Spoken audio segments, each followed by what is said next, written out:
যে স্লোগান দিচ্ছে, দরকার নেই তো, এখানে স্লোগান দেওয়ার কিছু নাই। এটা আলোচনা হচ্ছে তো, স্লোগানের জায়গা তো আছে। যেখানে স্লোগান দেওয়ার দরকার ওখানে স্লোগান দেন, সব জায়গায় স্লোগান দিলে তো হবে না। আমাদেরকে আস্তে আস্তে এই পরিবর্তনগুলো তো আনতে হবে, তাই না? মা, পিম্পল 5 দিনেই চলে যাবে। যাবে না মা। যাক, নিমের 5 অংশের পাওয়ারে 5 দিনেই দূর হবে পিম্পল। হিমালয়া পিউরিফাইং নিম ফেস ওয়াশ। আপনারা কিন্তু লক্ষ্য করে তো আমি কাউকে সম্বোধন করি নাই। কেন করি নাই জানেন? জিয়াউর রহমান সাহেব সম্বোধনের পালাটাই পছন্দ করেন। একজন নেতা, ওনার সামনে একজন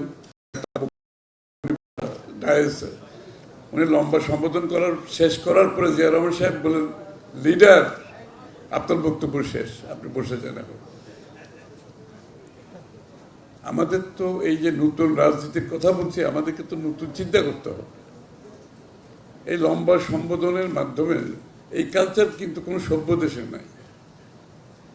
আমি দুঃখিত, কথাগুলো বলতে বলতে টায়ার্ড হয়ে গেলাম। কেন আমাকে সম্বোধন করতে হবে? তো সবাইকে চিনে, এখানে সবাই বসে আছে, আমাকেও আপনারা চিনেন। আমাদের মনে হয় প্রাথমিক কতগুলো জিনিস সঠিকভাবে যেতে হবে আমাদেরকে। নতুন বাংলাদেশ দেখতে হলে কিছু কিছু মৌলিক চিন্তার পরিবর্তন করতে হবে। আর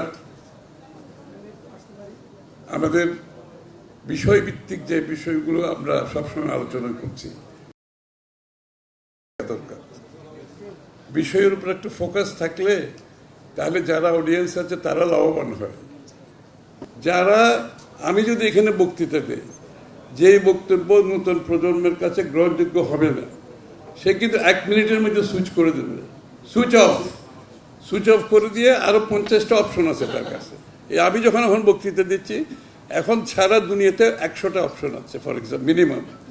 কেউ পডকাস্ট করতেছে, কেউ ডিবেট করতেছে, কেউ ইন্টেলেকচুয়াল আলোচনা করতেছে, কেউ নলেজের উপর চর্চা করতেছে, কেউ মিউজিক করতেছে। আমার বক্তৃতা শোনার তার তো কোনো দরকার নেই। They will switch off in 2 minutes and switch on something he likes, যেটা তার পছন্দ। আমাদের রাজনীতিবিদদের, আমরা যারা রাজনীতি করছি, আমাদের যারা নেতা কর্মী সর্বস্তরে আছে, সবাইকে এগুলো ধারণ করতে হবে। বিএনপি হইতে হবে আগামী দিনের নতুন রাজনীতির যে সূচনা তারেক রহমান সাহেব করেছেন, উনি কিন্তু এগুলোকে মাথায় রেখে একটা নতুন রাজনীতির দিকে যেতে চাচ্ছেন। এটা আমাদেরকে সবাইকে ধারণ করতে হবে। এই যে স্লোগান দিচ্ছে, দরকার নেই তো, এখানে স্লোগান দেওয়ার কিছু নাই। এটা আলোচনা হচ্ছে তো, স্লোগানের জায়গা তো আছে। যেখানে স্লোগান দেওয়ার দরকার ওখানে স্লোগান দেন, সব জায়গায় স্লোগান দিলে তো হবে না। আমাদেরকে আস্তে আস্তে এই পরিবর্তনগুলো তো আনতে হবে, তাই না? আমরা যদি আনতে না পারি তাহলে আমরা জনগণকে দেবো কি করে? আমরা নিজেকে আগে পরিবর্তন করতে হবে তো। আমি দীর্ঘ কোনো বক্তৃতা দিচ্ছিলাম। Thank you very much. আমার আরেকটা প্রোগ্রাম আছে এরপরে। আমাকে আমন্ত্রণ জানানোর জন্য ধন্যবাদ। আমার ইটস অলওয়েজ প্লেজার দেবের অনুষ্ঠানে আসা।